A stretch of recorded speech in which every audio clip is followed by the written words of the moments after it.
I have one other major feature that I'd like to touch on that's new to Digital Performer 10. Now, in order to show you this, I'm going to use my chunks window, which this is an older Digital Performer feature, but an amazingly powerful one. If you're not familiar with it, I'm going to give you the 30-second primer on it.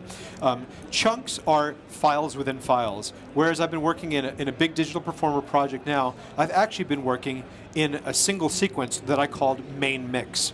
And everything you saw today was part of my main mix. But Digital Performer can also hold virtually unlimited numbers of other sequences that share the same assets. They might be versions of this, or they might be different pieces of music. It's very commonly used in film scoring, where let's say I have an hour-and-a-half movie, but I have 50 pieces of music, cues, that make up the movie. Well, each of my cues might end up being a different sequence, a different chunk in my chunks window, whereas they all relate to the same master file, the same master movie. It's also very useful for versioning. For example, let's say this was a commercial project. Here's my main mix version 1. I send it off to the client. The client says, I like it, but I'd like you to change this, this, and this. Well, I could come here, and I could just duplicate my main mix, call it V2. I could make the client's changes, and I would always retain the ability to go back to V1.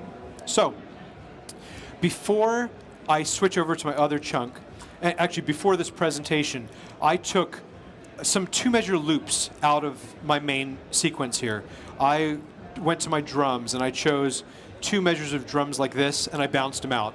And 2 measures of drums like this, because I found a hi-hat pattern, I found a ride pattern, I found a tom pattern. So I got a few variations of 2-measure loops. I did the exact same thing with bass, I did the exact same thing with some piano, and I did the exact same thing with the horns.